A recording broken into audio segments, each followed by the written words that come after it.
И только старый кот, доставшийся новым хозяевам, был невольным свидетелем этой сделки, но он ничего не расскажет.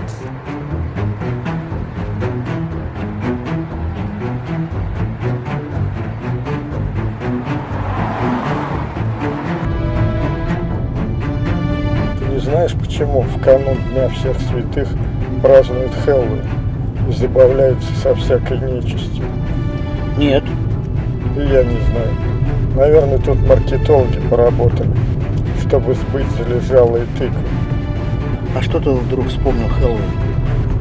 Да дом тут один сегодня увидим. Прямо декорация к Хэллоуину.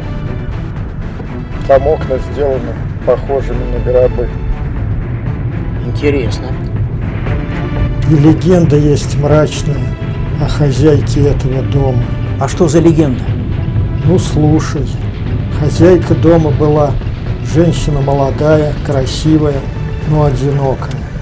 Все кавалеры сбегали от нее, как черти от ладана, узнав про ее бизнес.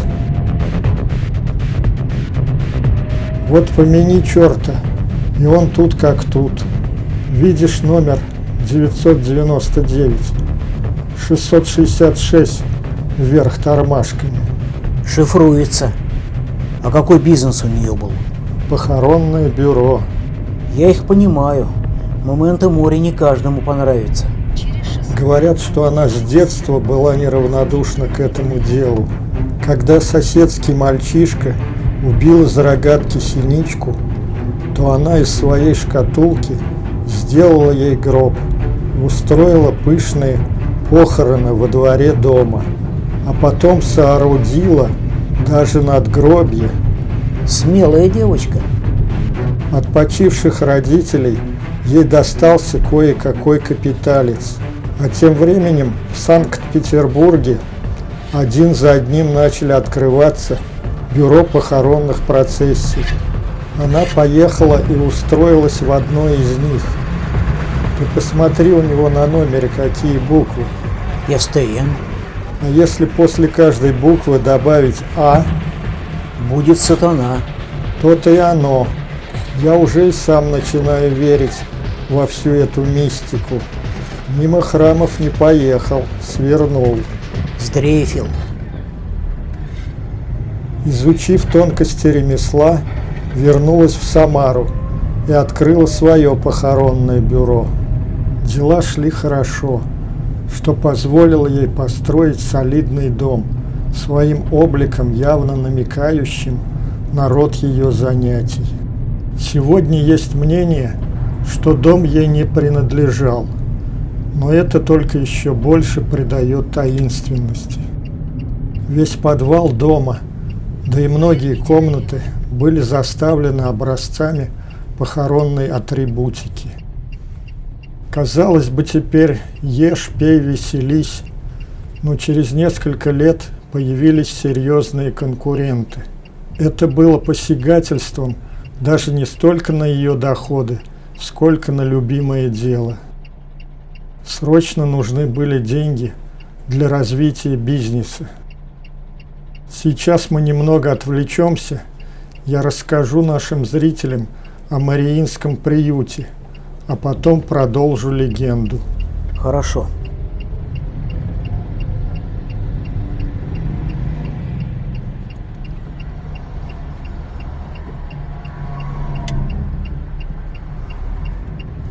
Филармония, бывший цирк «Олимп». В «Олимпе» цирке изначально Шаляпин некогда блистал. Для нас сегодня актуально, как люди гибнут за металл.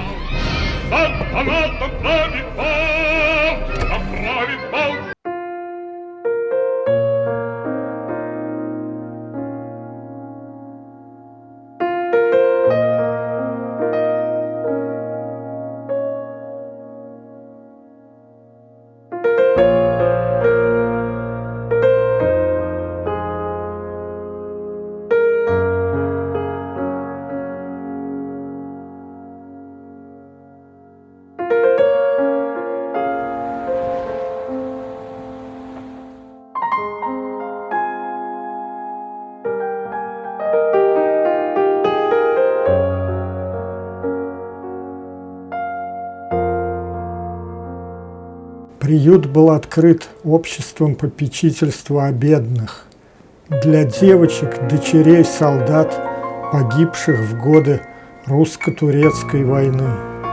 Девочек обучали чтению, письму, арифметике, закону Божию, а также ведению домашнего хозяйства, шитью и вязанию.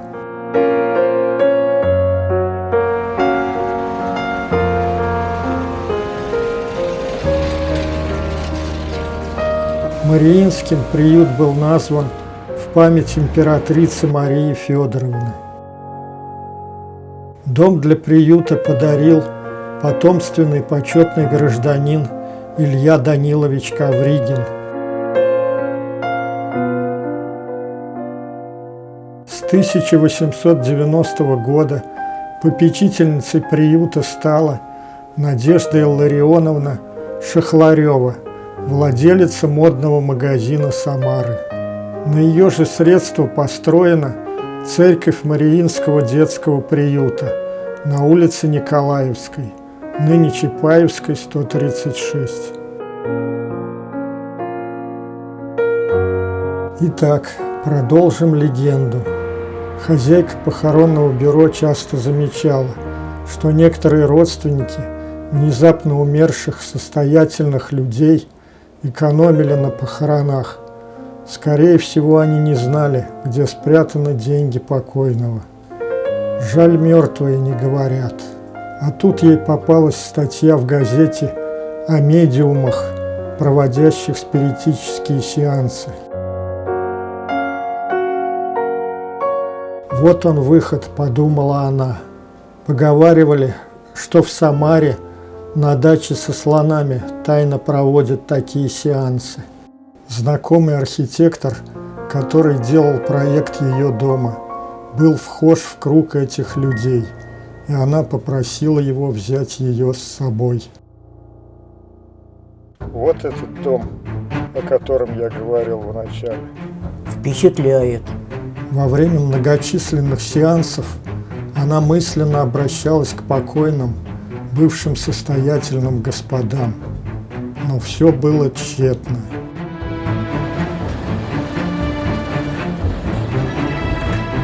Но вот однажды дома, когда она уже легла спать, вдруг скрипнула дверь в ее спальню. Она подумала, что это кот. И это был действительно он. Шерсть на нем стояла дыбом. Он пулей промчался по комнате и спрятался под кровать. Следом за ним в комнату вошел человеческий скелет. Она было хотела закричать, но он жестом приказал молчать, и звуки застыли в ее горле. «Ты долго звала нас, и я пришел», — сказал скелет. «Хочешь слышать умерших? Глотни». И он протянул ей реторту с бурлящей желто-зеленой жидкостью, издающий звук, похожий на болтовню карликов. Она подчинилась. Удивительно, но жидкость на вкус была сладкой и напоминала ликер шартрез. От нее сразу разлилось тепло по всему телу. Женщина уснула. Проснувшись утром, она все помнила, но приняла это за странный сон. Села завтракать, позвала кота. Он медленно, как бы с опаской, подошел к своей миске и ел, постоянно оглядываясь. В воскресенье утром она, как обычно, пошла в церковь, но войти не смогла. На паперти ее вырвало какой-то желто-зеленой жидкостью. Врачи, к которым она обратилась, подумали, что у нее пошла желчь. Ночью того же дня во сне ей явился недавно скоропостижно скончавшийся купец и передал слова, как он назвал, вопрошающего мертвых, о том, чтобы она больше не ходила в храм, если хочет слышать нас. Также он сообщил, где в его каменной лавке выставленный на продажу, он спрятал приличную сумму на черный день. На другой день она уже оформляла покупку этой каменной лавки, где потом и нашла деньги в указанном месте. Лавку она сразу перепродала. На эти деньги она купила шикарный катафалк для погребений по первому разряду для состоятельных господ. Ее бюро снова вышло на первое место. Некоторое время спустя произошла череда странных событий с завсегдатаями спиритических сеансов. Один застрелился прямо на кладбище, другой еще в молодом возрасте скончался от сердечного приступа, а до этого он был признан недееспособным. Третий застрелился в припадке острого умственного расстройства душевной болезни.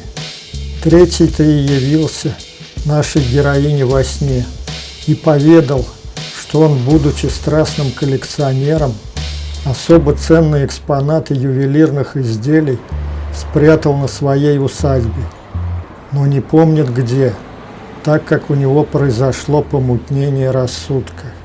Скоро его усадьбу выставят на торги. Это шанс обеспечить себя до конца жизни. Она взяла огромный кредит, заложив все свое имущество. На торгах не скупилась и предложила цену в 3 раза дороже реальной, так что сразу отбила охоту торговаться другим претендентам. Найти тайник в двухэтажном кирпичном особняке с несколькими пристроями во дворе было задачей не из легких. Тщательное простукивание стен ничего не дало. Потом нанятая бригада вскрыла полы. Нашлись только медные 5 копеек 1877 года. Идея разборки дома по кирпичику потребовала подачи прошения в городскую управу на строительство нового дома и утверждения его проекта.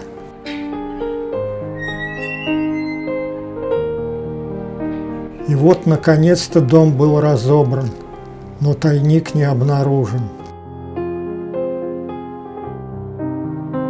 Она стояла около груды разбитых кирпичей и, не моргая, смотрела в одну точку.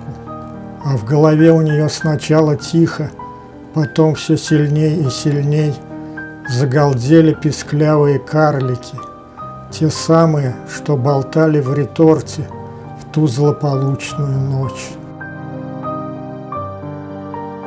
Они не просто смеялись, они хохотали над ней. «Замолчите!» – закричала она и, закрыв уши ладонями, побежала по улице.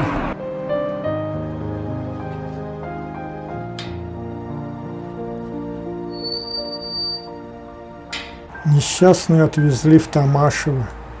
Так в народе называлась земская больница для душевнобольных в 10 верстах от Самары в Томашевом Колке.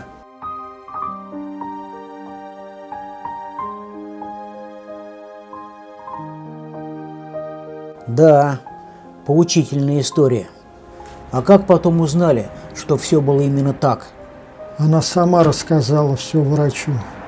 Он поначалу принял это за болезненный бред, но позже, будучи человеком верующим, усмотрел в этом признаки одержимости и договорился, чтобы ее взяли в богадельню Лаврентия Аржанова. Там ей действительно постепенно становилось лучше. Голоса карликов перестали ей докучать. Лишь изредка по ночам, будто услышав кого-то, она вставала с постели, брала деревянную ложку и начинала простукивать стены. Видимо, искала тайник. В 1919 году Здание богадельни национализировали, а куда делись ее обитатели, никому не известно. Там мы с тобой уже были, там площадка-то большая такая. Да, мы сюда заходили с Некрасовской.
На своей усадьбе Петр Панафидин держал фотосалон и литографию.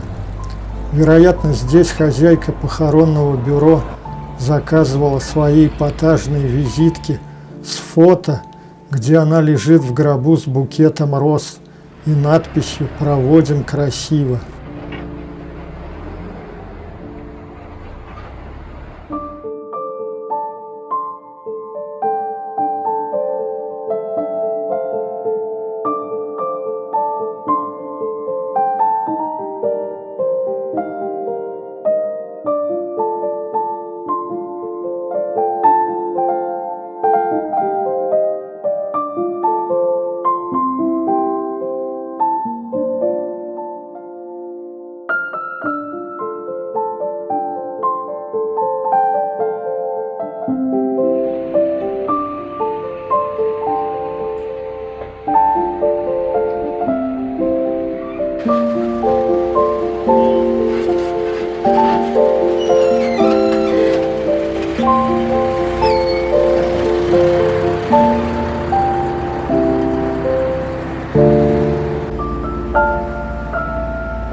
Должно быть, в этой нише раньше была скульптура.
Внутри дом был похож на музей, так как его владелец был коллекционером.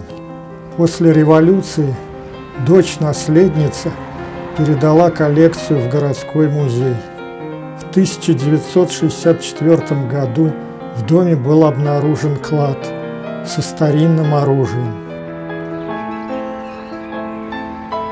Бывший крестьянин Николай Иванцов, переехав в Самару, сумел открыть лесопильное предприятие и подняться до купца второй гильдии, а его дочь вышла замуж за сына пивного короля Альфреда фон Вакана.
Thank